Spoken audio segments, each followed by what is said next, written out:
তো আপনার হচ্ছে শরীফুল, হ্যাঁ তো বোলিং এ যাইতে পারে না।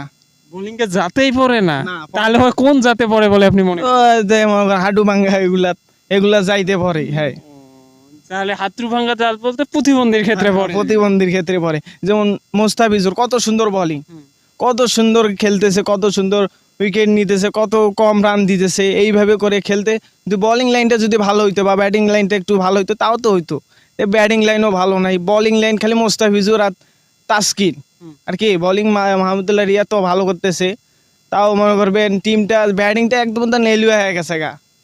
আর সবচেয়ে আমার ফেভারিট প্লেয়ার হচ্ছে, মানে আমার খুব পছন্দের প্লেয়ারই হচ্ছে, সেটা অবসরে গেছে, তার মাশরাফি মুর্তজা। আপনার সবচেয়ে পছন্দের প্লেয়ার এবং ব্যাটিং বোলিং দুইটার ক্ষেত্রে কে সবচেয়ে বেশি পছন্দ? পছন্দ হয়েছে যে আপনার মাহমুদুল্লাহ রিয়াদ, তারপর আছে আপনার মোস্তাফিজুর, তারপরে আপনার এই যে মুশফিকুর রহমান, তারপরে